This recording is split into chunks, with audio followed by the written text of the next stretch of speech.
So today we are going to discuss some more examples of string handling. More particularly, we will look at the input-output handling of characters. So far we have been using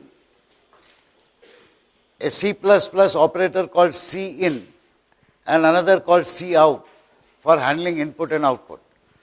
As you know, this cin and cout uses greater and less operators in order to extract individual values which we name in those statements. Now the input that you type in usually have these values separated by one or more blanks. So whenever you give a blank, a value is supposed to have ended and the next value starts. What if you want to read a blank character itself from the input stream? Similarly, whenever you press enter while giving input, the present value of input terminates. What if you want to capture even the enter symbol itself? Because enter also has an ASCII code. How do you generalize the input operation to capture each and every character that is typed at input without bothering whether it is part of an integer number, part of a floating point number, part of a char, whatever? Obviously, such characters can be captured only in a char type variable. So you can declare a char type variable, but the issue is still how do we handle input and output of individual characters. In the process, we shall also reiterate that internally a character is represented by the ASCII code that corresponds to the symbol that has been stored in that char variable. Immediately after this, we will proceed to discuss an important concept in C++ called pointers. These pointers are essentially addresses to memory locations. Ordinarily, we don't deal with addresses. We directly deal with the names, M, N, array A, whatever. And we refer to any value by the name that we have given to that value. But it is possible to directly refer to addresses in which these values reside and do some arithmetic with these addresses, which provide some interesting possibilities for programming. So we shall look at pointers and pointer arithmetic. Subsequently, we will look at functions again. So far we have seen that functions are called by transferring actual parameters that you mention in the function to the formal parameters defined in the function body. So these actual parameters are actually copied onto the corresponding parameters. That is one way of passing parameters called parameter passing by value. There is another passing mechanism called parameter passing by reference. And we shall see what that reference passing means. We may not be able to cover the later part in this lecture today. We will do that on Friday when we discuss the general concept of files as well.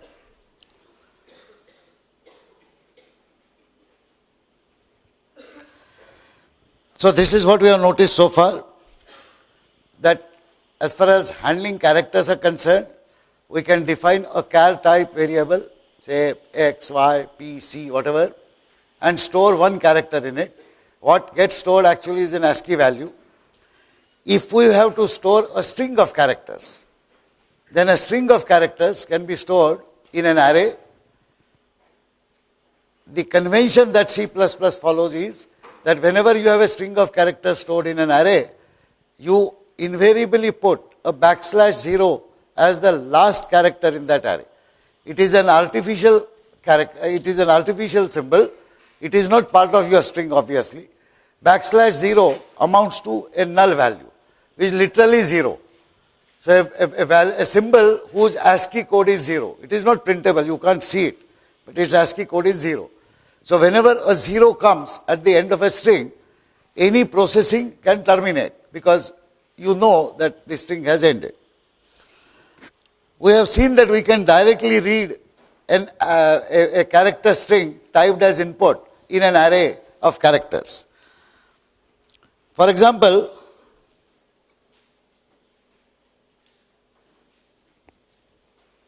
if I declare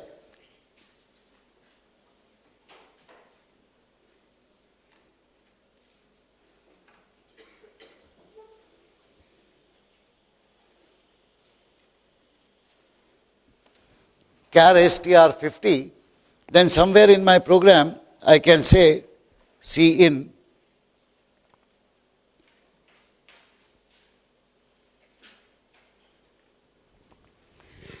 cin identifies str as a character array, and therefore it knows that it has to get a sequence of characters from the input, and those characters are to be put inside this string.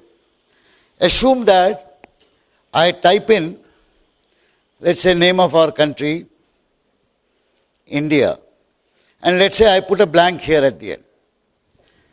The moment first blank comes, cin will terminate input, because that is the characteristic of cin. Cin, remember, is supposed to identify and isolate different values that you type in at input. The first blank will terminate.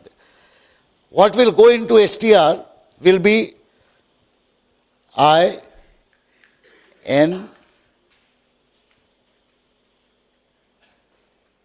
sorry, this will be a small n, D, I, A, and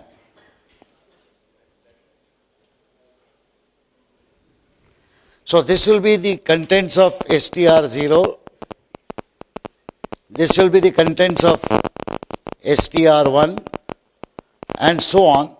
These will be the contents of str4. The fourth element will contain the symbol for A, and this will be the content of str5.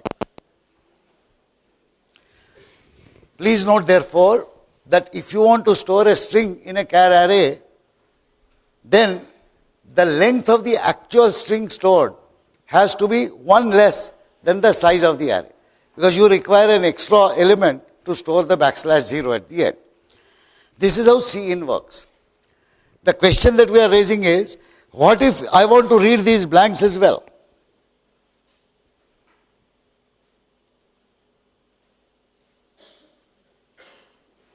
Suppose these blanks, these two blanks at the end, or suppose I put a comma somewhere, suppose I put an exclamation mark after blanks, and I want to say that, look, I will internally analyze what are the contents of these string. Whether they contain integer values, floating point values, or some arbitrary symbols is my business. I don't want you to meddle with me. I want you to quietly give me all the characters that I type as the input. Such a function is not provided by cin. Cin will not work. There are two variants which we would like to do, for which C++ provides special functions. These are called character IO functions. The first of these reads a character. It is invoked by using getChar. It has no parameters.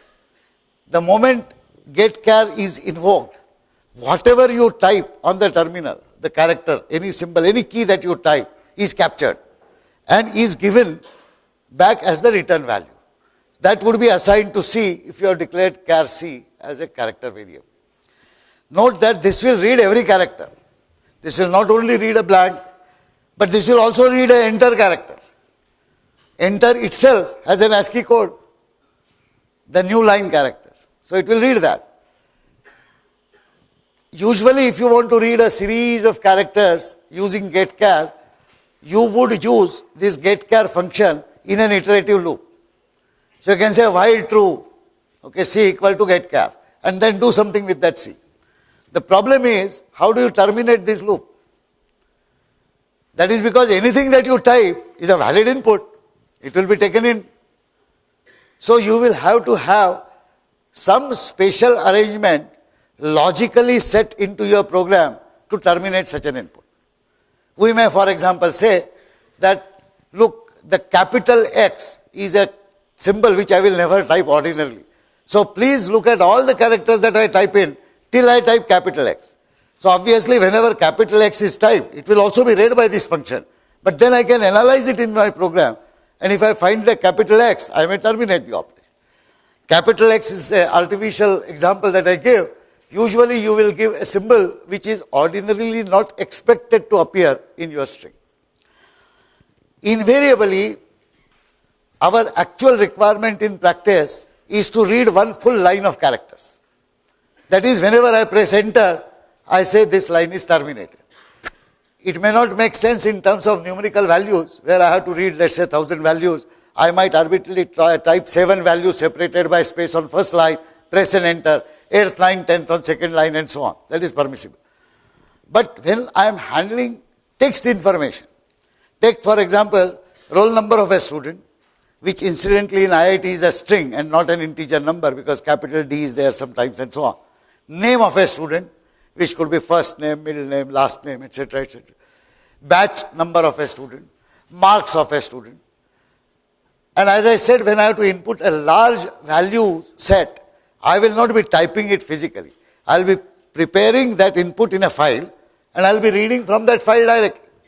How will I prepare a file? Invariably, I will prepare a file such that one line of text corresponds to one student. Next line of text corresponds to second student. That is natural. So roll number, name, marks, let's say. Enter, roll number, name, marks, enter. This is one example where I want to read the entire string till enter is typed by someone. Then I want to read the next line till enter is typed. And I want to retain this entire string in an array inside. I will then take the responsibility of analyzing what are the contents of this array, which is roll number, which is name, etc., etc., that I will analyze. For such a situation, you have a function called getString or getS. This is an old deprecated function. So modern C++ compilers, either some of them may not support this, or some will say it is dangerous to use this. Let us see what is the danger here. The objective of this function is actually to read all characters typed as input till you encounter an enter symbol. The moment an enter is pressed, the enter is actually read inside by the operating system, but getS will sense that enter, terminate the input operation, and instead of enter, insert a \0 in the array that you name. So consequently, what we saw in the previous slide, say I type India, I will actually, when I execute getS A, I will get India followed by \0 assigned to A. Let us see some examples of how do we handle this, how do we use this. So these are some example problems.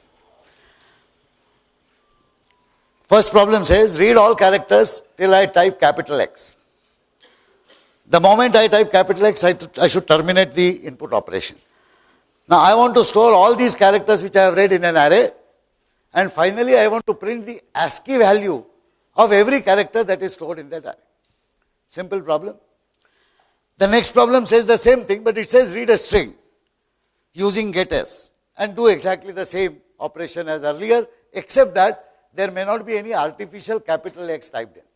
When I read a string, okay, the moment I type carriage return or enter, the string will terminate. So I have to do the same thing. The third and fourth problem are more interesting. I have read a string. Now I am told that this string contains a full name of a person. Usually it is first name and last name. And these names, these two parts, could be separated by one or more blanks. Now my job is that I read such a string, I have to isolate first part and I have to isolate the second part. And I have to assemble them in two different strings. That is one problem.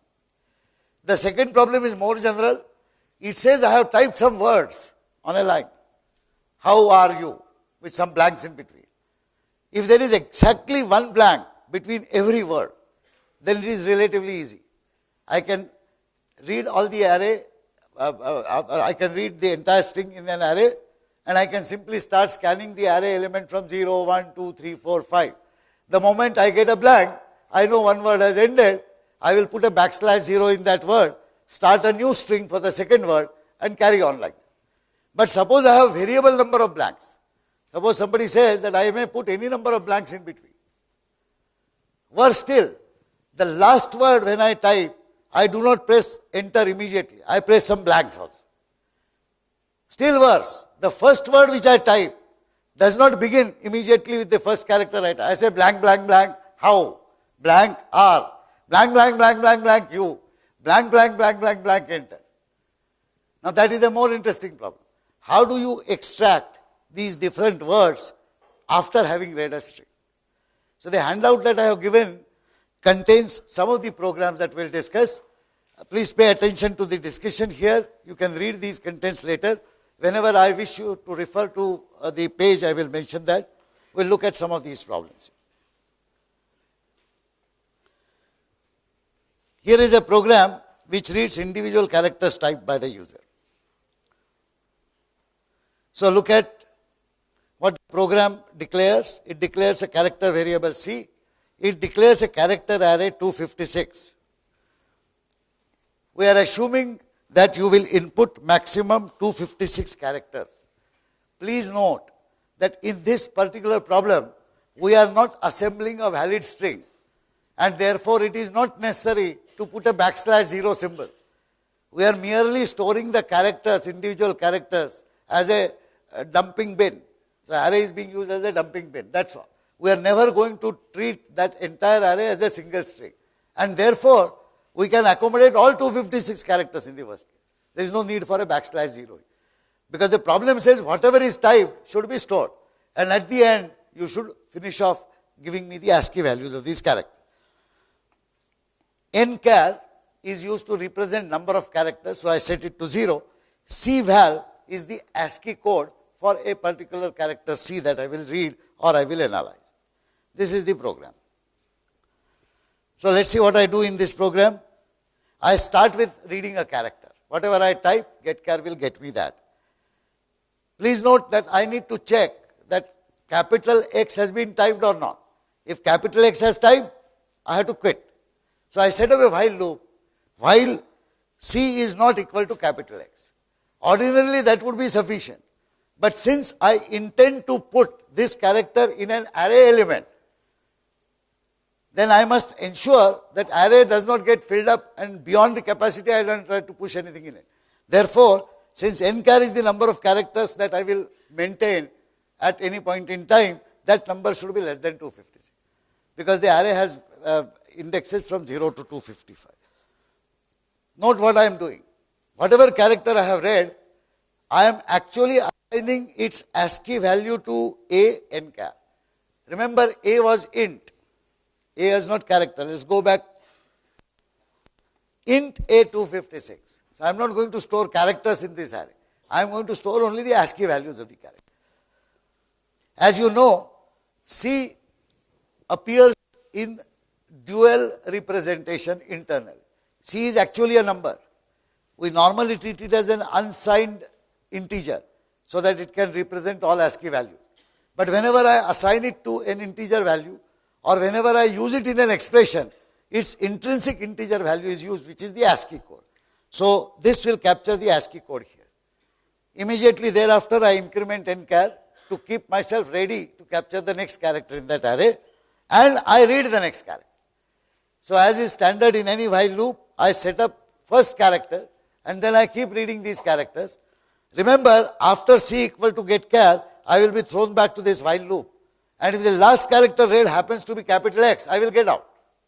On the other hand, whatever be the last character read, if nchar has already reached 256, that means 0 to 255 elements are filled up, I have no more space, I will come out here. In any case, nchar will represent the current number of characters read, whether up to 256, that is 0 to 255 or whatever.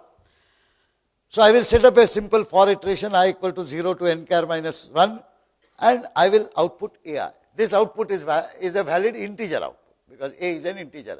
So I will print the ith element. Is that clear? This is a very straightforward program. I put end of line at the end after printing all the characters. This will be the program output. So suppose I type symbol 1, 2, 3, 4 on one line, press enter, say 5, 6, 7, another enter, 8, 9, enter, 0, enter, X, enter. Getchar will start capturing these values. What is the ASCII code for 1? 49. What is the ASCII code for a blank? 32. What is the ASCII code for 2? 50.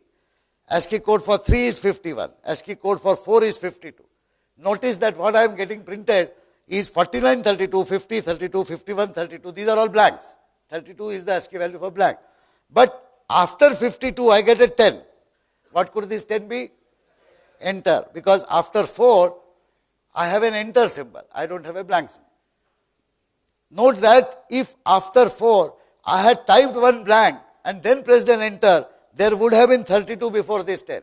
So although something is not visible to us, when we capture internally, that value will be captured. So this is how it will continue to print. The last one is 48, enter. 48 is the value for 0. Okay. After that I have typed capital X. But notice my program terminated the moment it looked capital X, and therefore capital X is not printed. Is this understood? Can I make this program simpler? Yes, I can. So this is another version. In this version I have the same declarations. I start with the same thing as nchar equal to 0, but I don't read any character to kickstart my while loop. So notice the way the while loop is written. It's a very interesting implementation. It's a shorter implementation and more elegant implementation. Look at what I am doing. While a nchar plus plus equal to getchar, all that not equal to capital X, and nchar less than 256. Where is the body for while? There is no body. I have put a semicolon. So what is it repeating? It is repeating itself till the condition is satisfied. Now we have said that in any while loop, the body must change the condition. Otherwise the condition will remain perpetually valid or immediately invalid. But notice what we are doing here. First of all, let us analyze this assignment statement. This gets a character, getchar. So this is the first character that is being read. After reading it, it is transferring that character to a nchar. The current value of nchar is 0 initially. So it will transfer the first character read to 0th element. After doing this operation, it will compare it with X. The first character is unlikely to be X, so it will be valid. Then it will also check, is nchar less than 256? Yes, nchar is 0 still. So nchar will be less than 256. And after completely evaluating this total condition, it will give effect to nchar plus plus. Please remember this post increment operation. Although I have said nchar plus plus, nchar is not updated immediately after that operation is done. It is nchar is plus plus is effected only when that complete thing in which that plus plus appears is complete. So till that is completed, nchar will continue to have a value 0. The moment that is completed, nchar will now become 1. So there is no body in this, so it will repeat itself. This time a character that will be read in a nchar 1. Because nchar has changed now. Again the same thing will happen, nchar will become 2 and so on. So you will notice that this loop does exactly what the previous loop did. But I get rid of the first initialization of getchar for first character to kickstart this, and I do not need a body because all the operations that I was doing in the body of the iteration, I am doing in the while statement itself. This is very commonly used, and you will come across this in any example that you read on character handling, or for that matter array handling in many places. The rest of it is of course same. I just output the ASCII values. I have a single statement in the for loop, so I just put it here. By using the for loop, I can do it from 0 to 8. So this is clear how you handle this.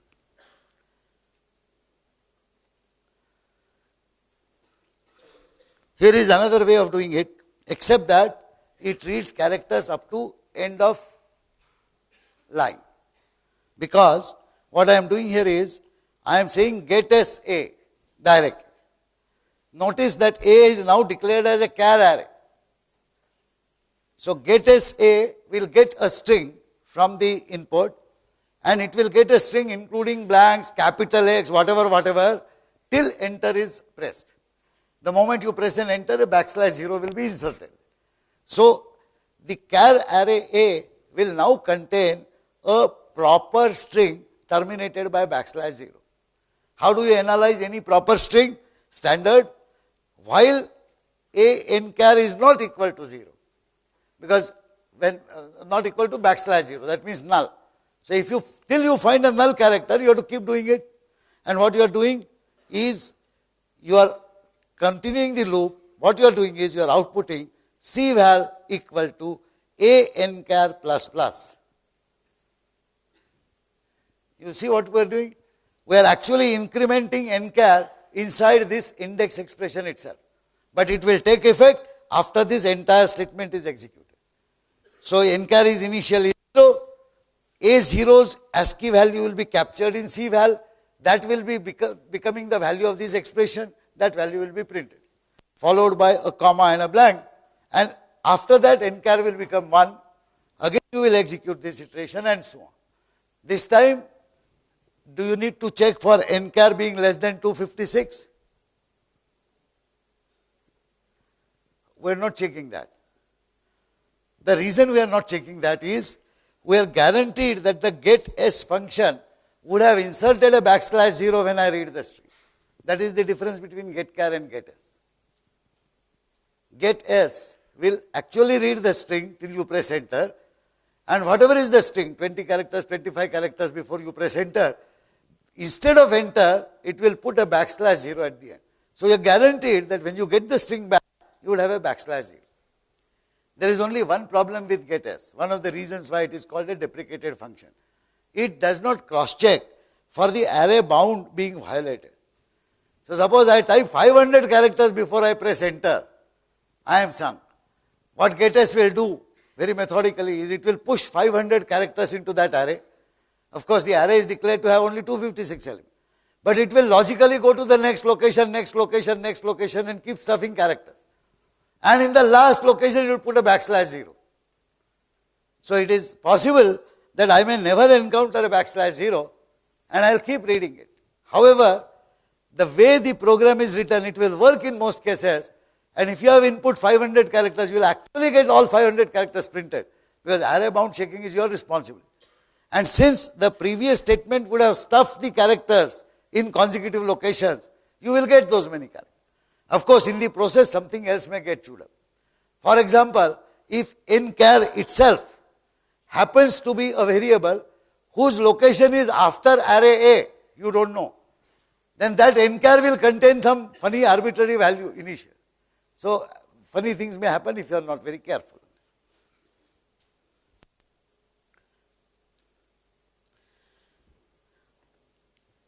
Let us do one more thing here.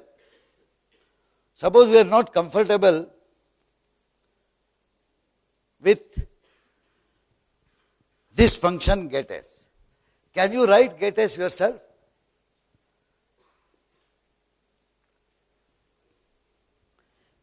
Instead of this, I want to write some code which will get me a valid string in A by using getchar. Can we do that? Yes, we can do that. What will I have to do? We know what getS does. It reads every character till it finds an enter symbol. Whenever it finds an enter symbol, it will put a \0. How will I do that? I have already started with ncar equal to 0. So I will say, I will use the same logic that I did earlier, while C equal to getchar. Okay? So instead of C equal to getchar, I will getchar A itself. Suppose I wrote something like this.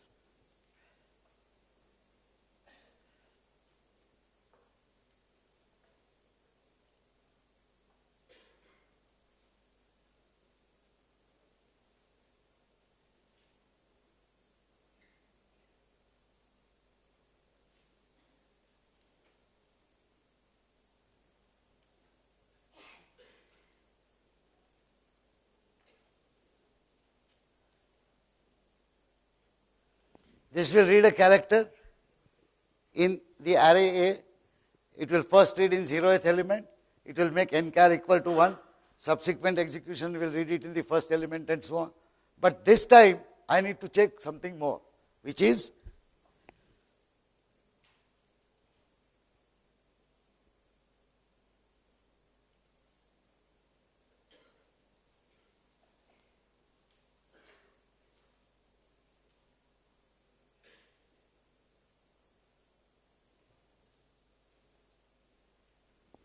agreed? \n is the enter symbol. So this loop says, while you have not entered enter, keep reading characters. Whenever you finish enter, you come out. When I come out here, the value of ncar will be actually the number of characters in the array, because it would have been incremented by 1 anyway at the end of this. And the last character would have been \0. However, does nchar represent the length of the string? We have not put a \0 inside that array yet. So if I want to simulate getS, it is my responsibility to put a \0 at the end. So suppose I said A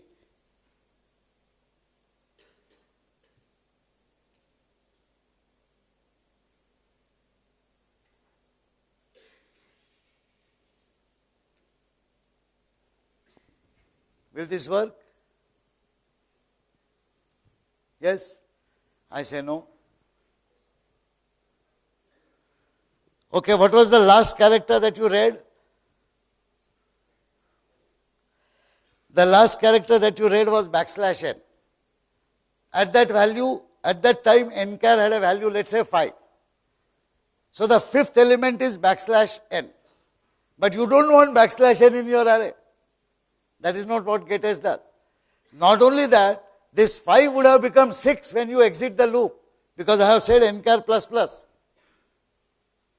Remember, this statement I am executing outside the loop after I come out of here. There is no body for the loop. So consequently, suppose I had typed India on my input. Okay. Oops, what happened? I had typed India as my input. This would go into which element? 0th element. This will go in first element. This will go in second element. This will go in third element. This will go in fourth element. Agreed? Now I would have entered a \n here. This would go into fifth element. And when I come out of this loop, my nchar would be 6, because nchar has been incremented. Where do I want to put a \0? Here. So in the fifth position, I want to put a \0. The fifth position currently has \n. So I should say nchar minus. Now I have formed a valid string. So anybody who on an Ubuntu or any machine has a problem with getS can simply write this. And you will implement exactly the same. So are you comfortable how the input is handled? The output is handled in the same way. In fact, I can actually print a character string A directly by cout. We have seen how that happens. If A contains a valid string which is terminated by \0, then cout A would actually print that string up to \0. Cout is capable of recognizing \0 in a string and terminate out. Yeah.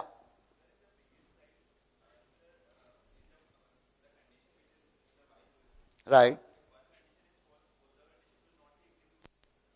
Come again. This one or previous slide? Previous or next? This one. Yeah. Right. No, it will not execute. If any condition is false, it will not execute. But this is not a condition really. Sorry, I should put this as like this. Oops.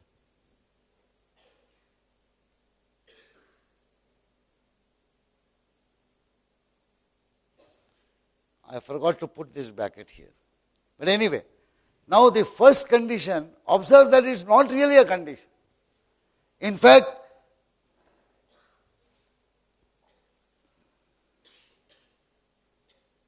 this particular A nchar ++ equal to getChar is completely unlikely to be false ever.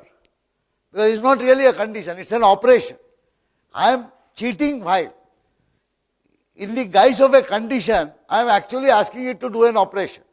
Technically, an operation can give a false result if it results in 0. Okay. If an expression value is 0, then that condition part will be false. That is the nature of the condition evaluation. Now what happens when this statement is executed? I am actually getting a character at the input. Notice that I can type any character except 0.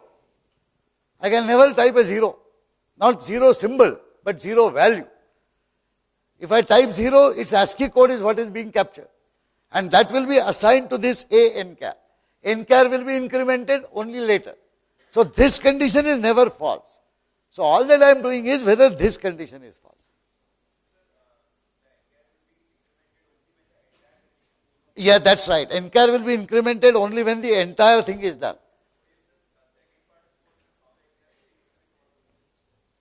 No. If the nchar is always incremented after completing the operation, independent of what that operation is.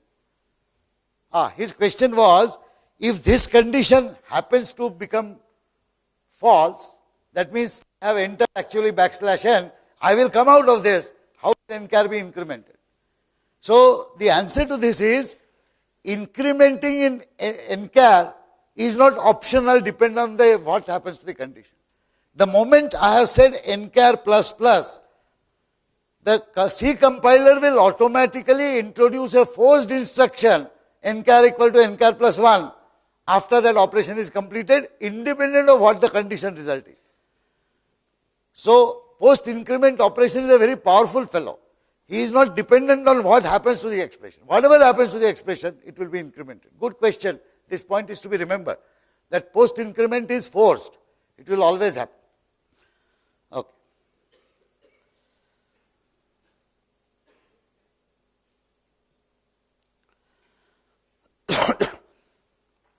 Here is another problem. I have listed, I have typed in a series of names of my colleagues, Nanlal Sada, Moreshwar Bujade, Milind Soni, Ajit Diwan. All that I want is write a program which will separate out these names.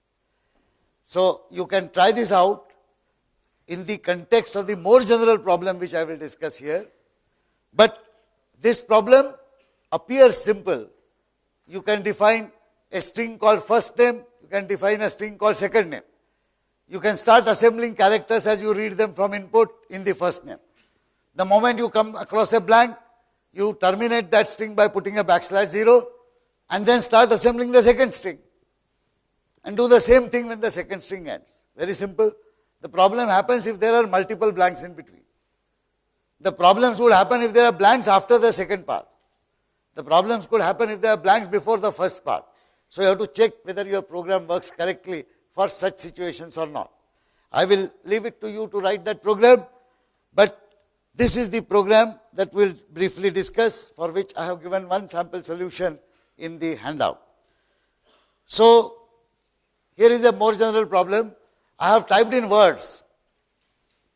I want to read this string and analyze this string, identifying different words.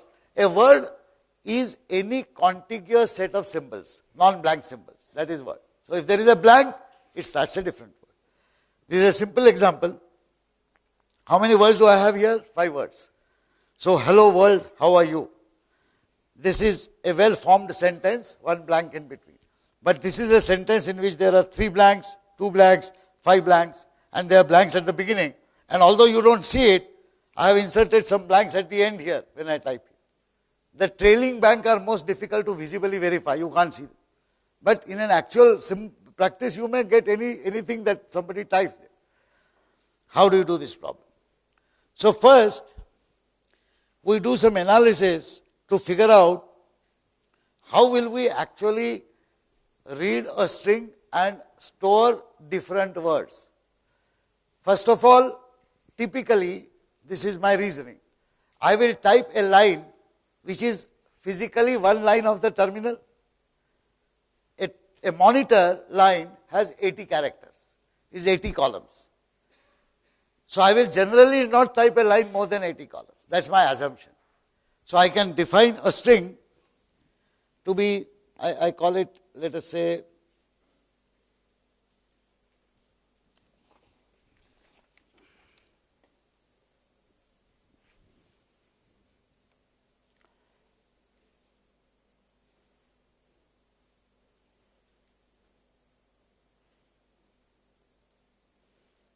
so this is one char type that I will announce, char line string.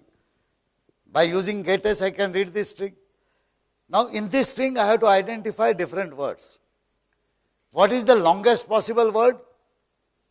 All 80 characters, just a single word. What is the smallest possible word? One character. If I type one character blank, one character blank, one character blank, I can get up to 40 words. Each of these potentially could be 80 characters long. So the best bet for me to assemble these words is to declare an array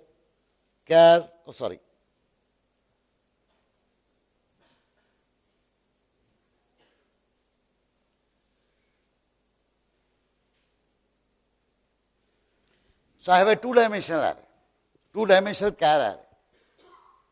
How many rows it has? 40 rows, because I don't expect more than 40 words to come across. Each word will be stored in the columns of that row. And the last symbol in that row would be a \0. That is what I would get exactly. Of course, I won't get \0s when I type the string. I will simply get words, blanks, etc. It is my job to assemble. So effectively what I want to do is, I want to read a string in line string, then I want to start scanning from the first position, whatever it is.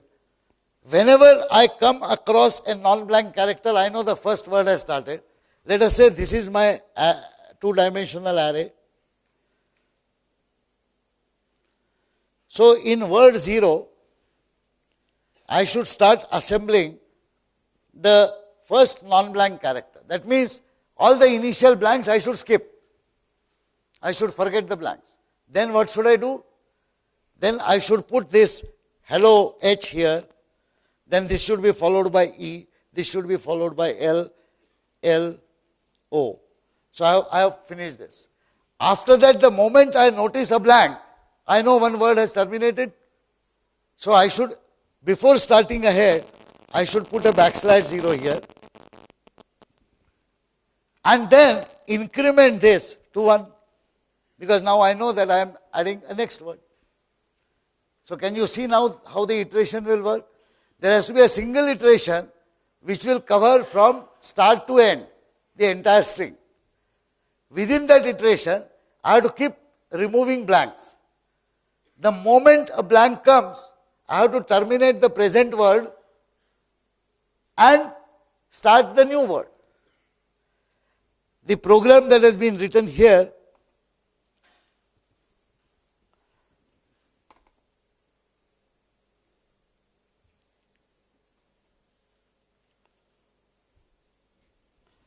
I will just write the operative part.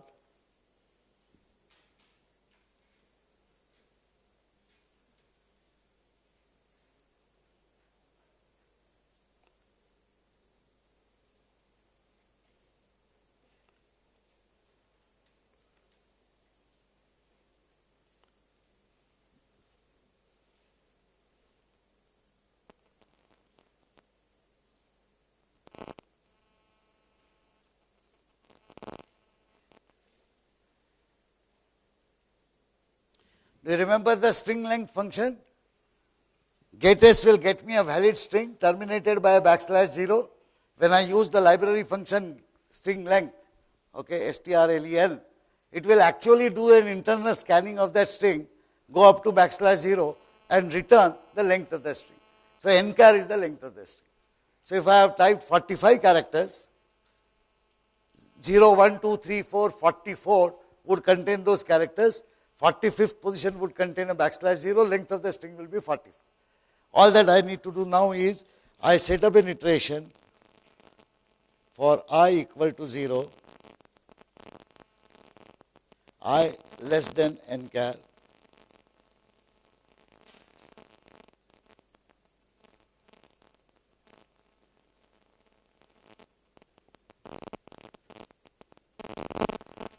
I require only one iteration. It amounts to one scan of the entire string, starting with 0th element up to \0. Now remember, during this scan, I will somewhere come across hello, somewhere world, somewhere how, somewhere are, somewhere you, etc. Okay. In this particular program version, I have assumed that I start with a non-blank character. So the first thing I check is whether a character is blank or not. If it is not blank, I have to assemble is in the current word. What is the current word start point? 0, 0. The variables which I have declared for that, j and k. The j is the row number, k is the column number for the word array. So, if you notice the next condition, it says if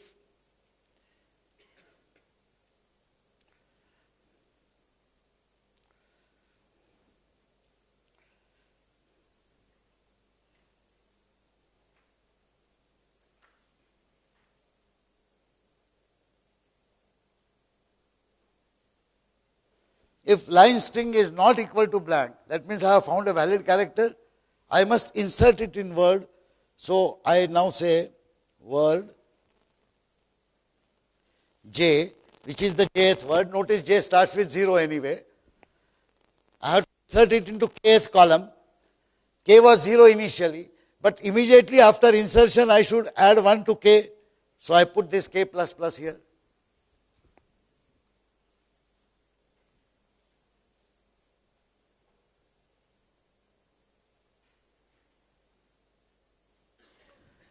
All that I am doing is, I am picking up the ith character from line string, which I have just confirmed is not a blank, therefore it belongs to a word. I put that in the next location for the word that I am looking at right now. And I increment the character count of that word by incrementing k. I will do one more thing here, which says blank flag.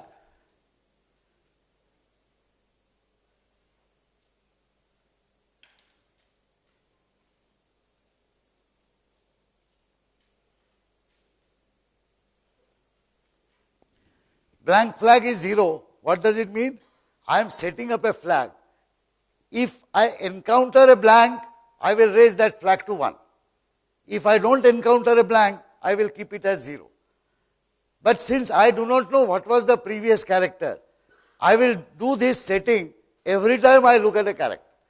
If that character is non-blank, which is what it was right now, then the flag must remain 0. So I set it to 0. That is my convention. If I encounter a blank, I will set it to 1. This is all that I need to do in this loop if I find a non-blank character.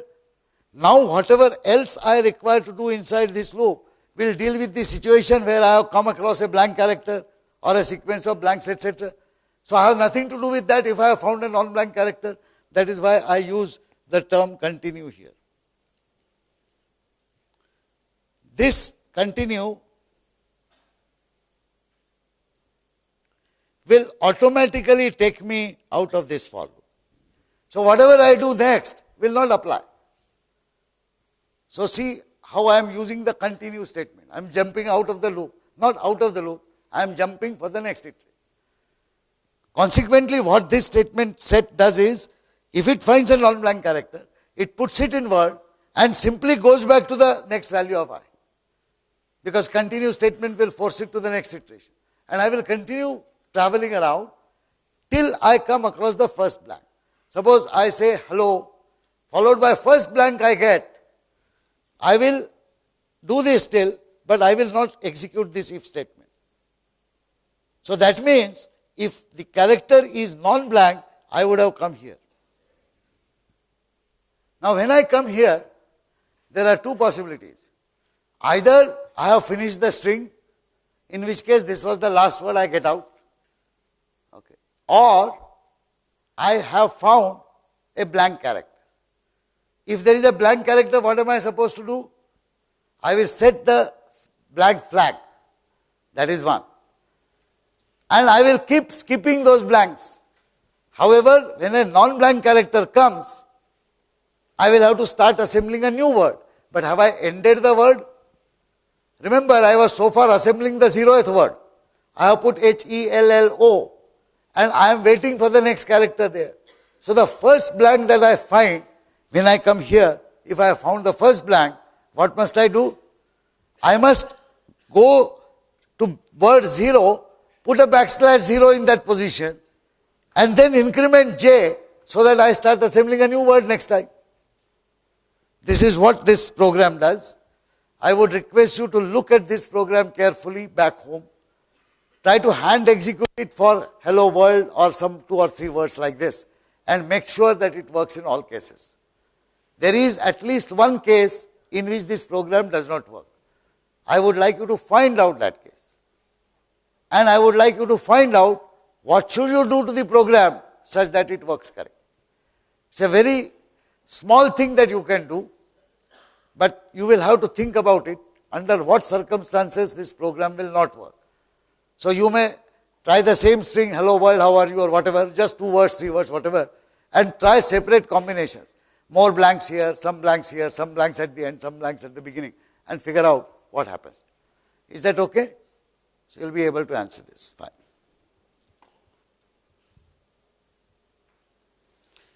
Next we come to revisiting the memory locations. We'll consider the notion of a pointer that is available in C, C++. So ordinarily we know that memory is organized in bytes. Byte is too small a value to handle larger numbers. So we have, for example, 2 byte, 4 byte or 8 byte locations, depending upon whether we say short int, long, double, float, whatever. Okay.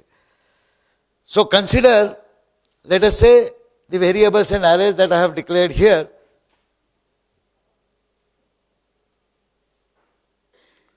Int m, float a3, char c4.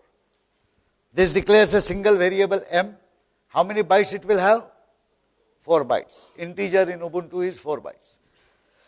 Float a3. How many bytes totally this array will have? 3 elements, 4 bytes each. 4 into 3, 12 bytes. Char c4 is 4 element array. How many bytes it will have? Only 4. Because char occupies only 1 byte. So char is allocated 1 byte. These are some sample values that I have shown here. Some arbitrary assignments I have done.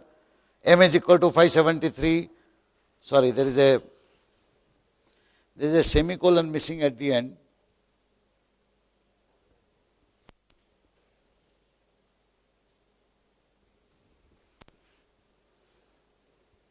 What is the objective of writing all of this? What we want to see is how exactly the C++ compiler is likely to allocate memory to these variables, what would be the addresses and what would be the value stored in those variables. So we see what we may call a memory map, a possible memory map. Certain assumptions we are making. The assumption that we have made here is that all the locations allocated are in the same sequential order in which I have declared those names. That assumption is not right, by the way. We shall soon see that C++ can merely choose to put one variable here, another variable there, one array there, etc., etc. What a compiler guarantees, however, is that if an array is allocated space, then various elements of the array will necessarily be allocated consecutive locations. So if A0 starts at some point, A1 will necessarily start at next point after allocating as many bytes as are required for A0. Here is an example. We assume that M is allocated at address 10,000. This is a sample value. Number of bytes needed are 4. A array is allocated next. A0 will be allocated the byte address 10,004.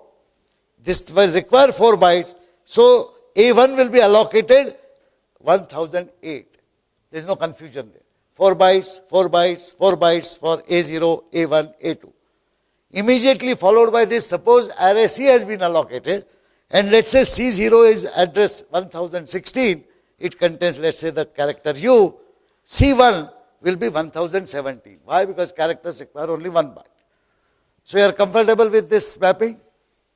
Now ordinarily in our program, we refer to these values by these names. M is equal to 573. C out M. P is equal to M. So whenever we say M, we mean this value. We do not have to deal with these addresses at all. But can we? And should we? Is a question. Should we deal with addresses directly? The current pedagogical answer is no. You should not deal with addresses directly. Can we deal with the addresses directly? The answer is yes, because people who write compilers, people who write operating systems have to deal with these memory address locations because the actual memory locations are to be participating in any instruction execution. So surely software can access those things.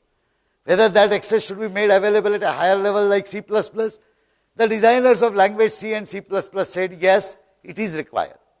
It is required because adequate abstraction capabilities did not exist in the early programming language.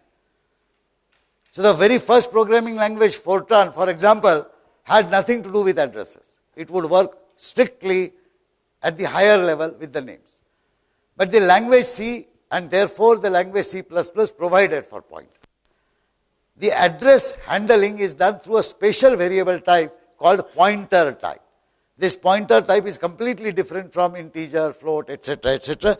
We shall see that notion. So these addresses are essentially pointers to memory locations. Notice that each points to a location containing value to a specific type. For example, 10,000 is a pointer to M. It is pointing to an integer type value. 10,012 is pointing to a floating point value. I would like you to ponder about this distinction. Both 10,000 and 10,012 are addresses. 10,000, 10,001, 10,000, each one is address. In absolute terms, it is a numerical value because addresses start in any memory from 0 and go up to millions or billions depending upon whether you have megabytes or gigabytes of memory. So as such, in the address value, there is no distinction. All addresses are same. However, inside a programming language, you want to remember that this address points to a specific type of value. One address points to an integer type value. Another address points to a floating point type of value. If you don't remember this and try to manipulate addresses and their contents directly, you may land up in soup if you don't remember what the value is. And therefore, the pointer notion which C++ defines, as we shall see in a moment, is always associated with a specific type. What it means is, yes, we can deal with addresses directly, but we cannot deal with addresses in absolutely indiscrete fashion. Every address must come tagged with a type of value that it points to. And it is that type that will not permit us to mix addresses of different types. We shall see that in a moment. So as I have said here, ordinarily we don't deal with these pointers or addresses. We use names and arrays. But C++ permits pointers. And a pointer is a special type where a location address can be found and stored in that pointer type name. And we can also use the pointer to identify the contents of that pointer. So here is an example.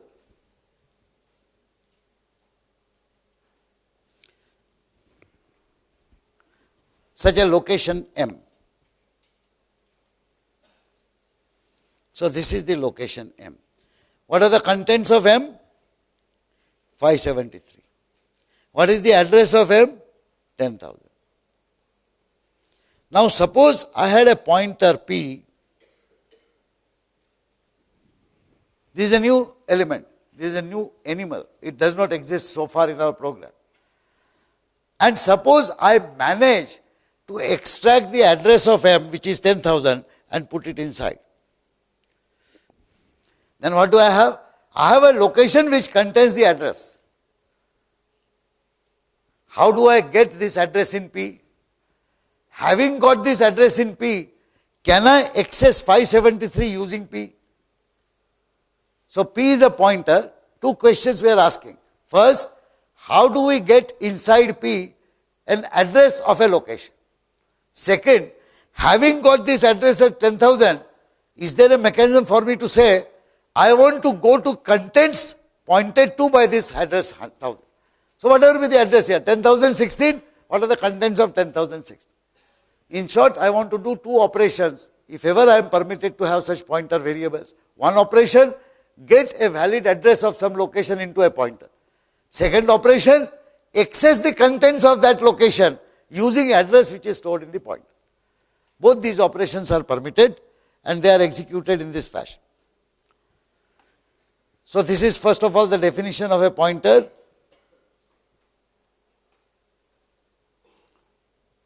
C++ defines a special type called pointer type, and this pointer type is defined by using int star p. Int star p. Now that's a very funny convention. How do you remember star so far? Star is a multiplication. So P star Q, M star N is multiple. That is when it appears in an expression order.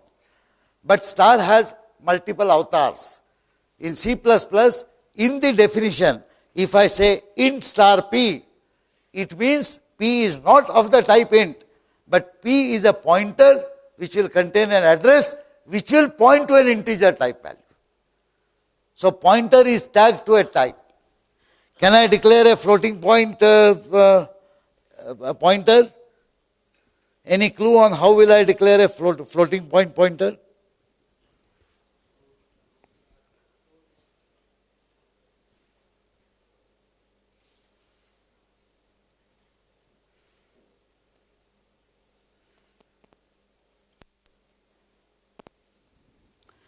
Is it necessary to write star along with P1?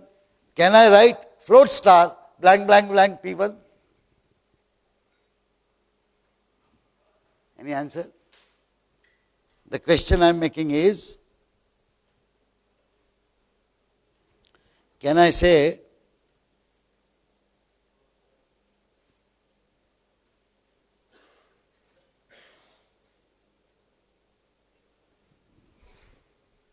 will it make any difference? You should immediately say that it will never make a difference. You have forgotten one statement I had made long time ago. The first thing that a C compiler does, C++ compiler does, is that it removes all white spaces from your program. All blanks, all tab characters are all removed from your program before compiler analyzes it. So therefore, float blank blank blank star P1, float star blank blank blank P1 is one and the same. There is no difference whatsoever. If you write float P1, it would mean a name P1 which actually holds a floating point. If you say float star P1, then P1 is a pointer object, it's a separate fellow. And P1 can at some time eventually contain an address which will point to a floating point value. That's the meaning of it. Okay. So this particular int star P defines a name P to have a type int star. So now we are introducing a new type. In fact, we are introducing multiple new types. We already know what types: int, float, double, char, etc. Now we know we can have int star, float star, char star, double star. So we can have pointers which will point to contents of a specific type. How do we get a value for P? You remember in the previous slide, we showed that if M was an integer and I had this 10,000 here, I could actually in pointer P have the value 10,000 which is the address. How do I extract the value of the address? Can I, for example, say P equal to 1,12,000, some arbitrary integer. I know it's an integer value internal. Can I do that? Well, actually I can. The C++ will not object. But extremely funny results may happen because this 1,12,000 has come out of your mind. Suppose you run your program today and as we shall see, we can actually print the pointer values after extracting the right values. And you note that your variable M was at this location. Tomorrow, can you directly assign this address?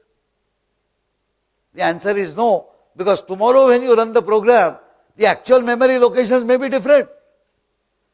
Please note how are actual memory locations assigned to your variable when you execute your program. So I am digressing, but it is important to note the following.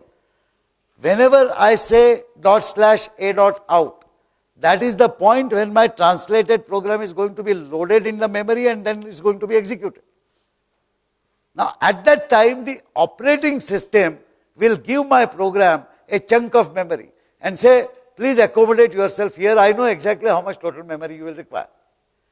This a.out program, when it is loaded, at that time, the loader will assign, okay, you were M here, today you go to location 1012. Okay.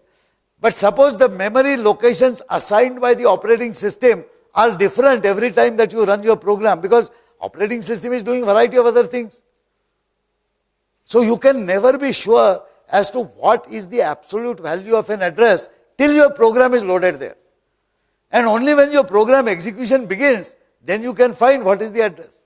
And therefore you must have a mechanism to dynamically find out the address of a location. And therefore you require some special operations which are indicated here. These are the two operations that you can perform related to pointers. The first operation is called the address operator, and you use the symbol AND for that.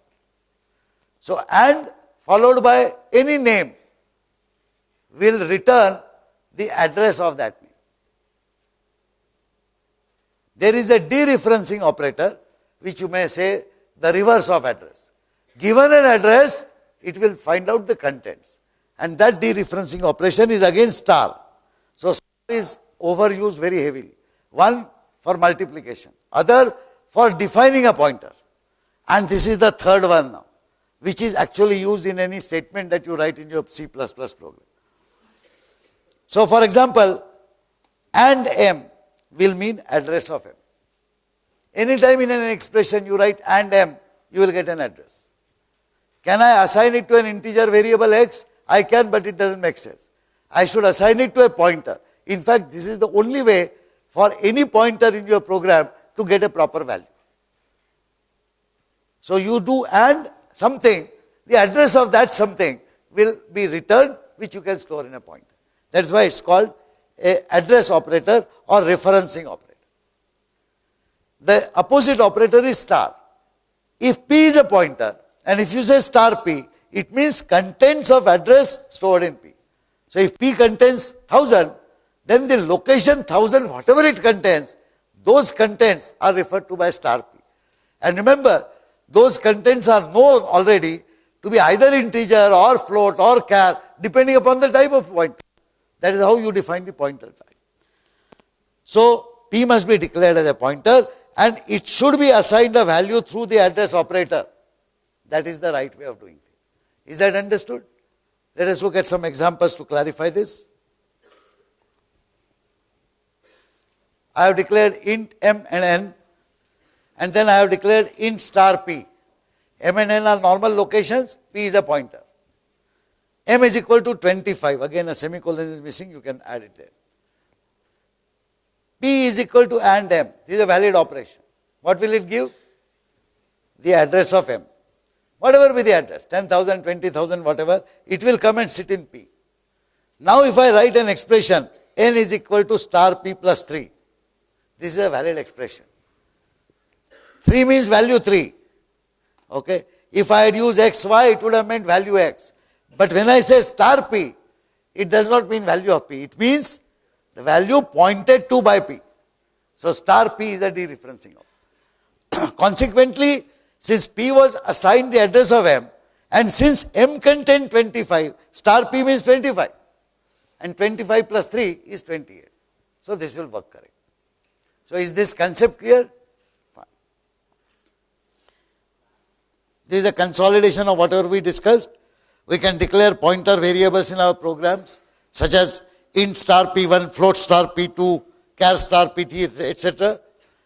Above declaration will allocate locations for the 3 pointers.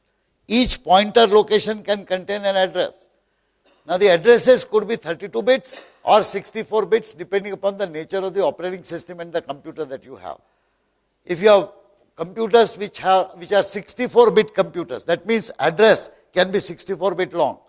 So you can have many more than gigabytes and terabytes of memory inside you. Then the pointer which will be assigned in that environment will have a 64-bit location. Ordinarily it's a 32-bit location. 32-bit addresses are good enough. How many bytes you can access using a 32-bit address? 0, 1, 2, 3, 4 up to 2 to the power 32 minus 1. It's a fairly large number. Now suppose we write P1 equal to AND M, then if I say int Q equal to star P1, will assign to Q 573 if M has the value 573, as we just saw. We can print a value pointed to by simply writing C out star P1. In fact, there is no difference between writing star P1 or M or X. Star P1 is as good as any other value.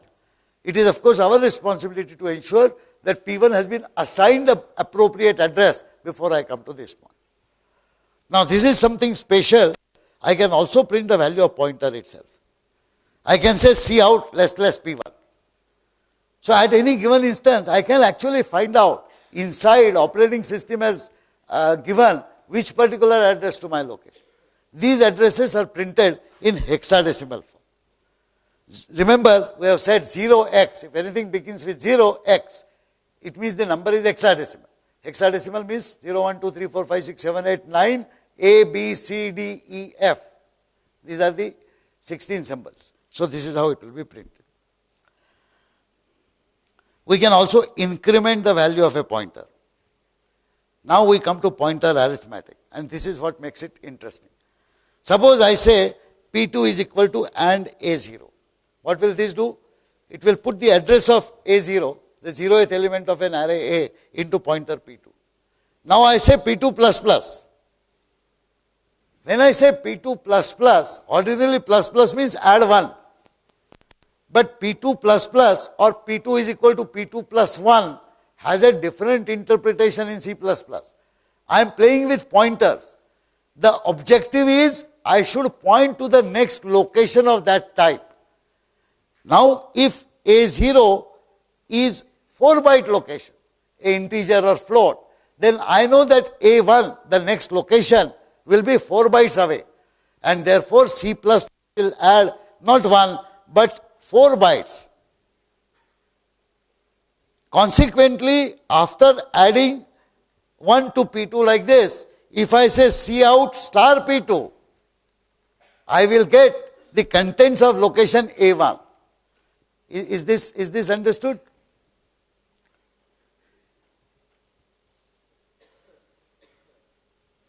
There is an important notion.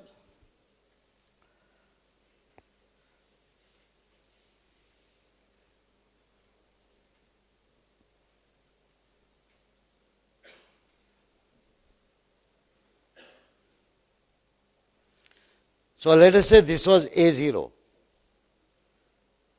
Now A0 will have 1, 2, 3, 4 bytes. Then this will be A1. This will have 1, 2, 3, 4 bytes. Then this will be A2. Now suppose I have said this is my P2. And let us say P2 contains 10,000 because this address was 10,000. Now when I say P2 is equal to P2 plus 1, I would ordinary arithmetic sense, I would expect 10,000 to become 10,001. But C++ remembers that P2 is a pointer, and whenever I increment it by 1, it will increment this pointer which is currently pointing here to point to the next location. Because it will know it is pointing to an integer type, and therefore it has to add 4 bytes to it. Consequently, now P2 will become 10,004. If I do once again P2 plus plus, what will it point to?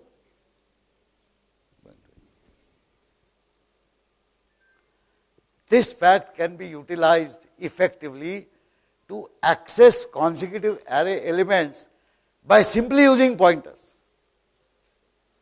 So I can capture some pointer P is equal to add A0. And now I can keep doing P plus plus and a star operation. Star P plus plus will actually consecutively next element of array A is what it will be pointing. We shall see more examples of the pointers later. I will conclude this lecture by just showing you what happens when you execute some programs. Here is a pointer example program. I have declared variables M and N and an array A. I have given some value to M and N. This particular example is about just two variables M and N. I have declared two pointers, star ptr1, star ptr2, both are of type int.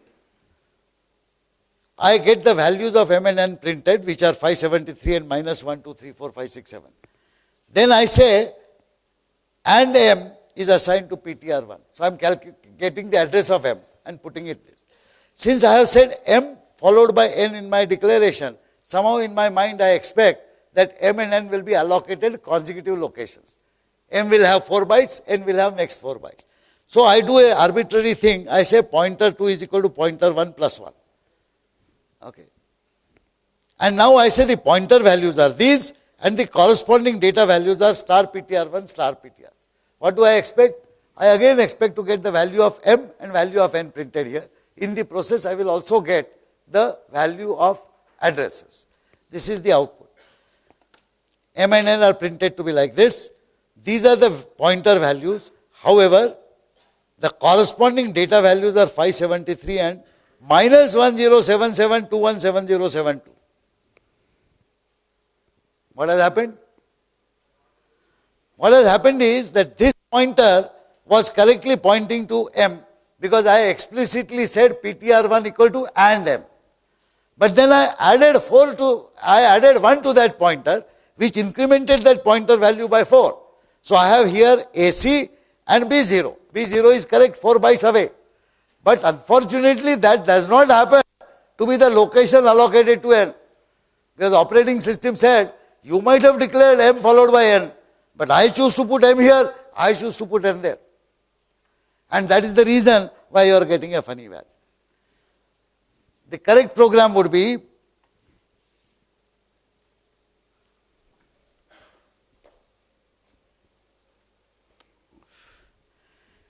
I don't know why they have to disturb a class. The correct program is to say PTR1 equal to and m, PTR2 equal to and n. And then if I print the pointer values, I will see what actually the address is allocated and let us see whether I get the correct. Of course, I will get the correct value. When I say star PTR1, I know I am pointing to the value of m. When I say star PTR2, I know I am addressing the value of n because I had explicitly assigned. This happens to be the result. Notice that the pointers have these values. 0xBFB2772C, 0xBFB27728. 28 is before 2C. So the compiler has chosen to allocate n first followed by m. That is compiler's decision, is not under my control. Moral of the story is that you should always get explicit addresses captured through the and pointer and use them. However, one thing C++ guarantees, which is if I have an array declared, whatever is the base address of the array is not under my control. That the compiler will assign anywhere. But once it assigns a base address, compiler guarantees that all subsequent elements of that array will be given consecutive locations, which means my pointer arithmetic can work there and I can access various elements of that array using merely the pointers. So we will stop here.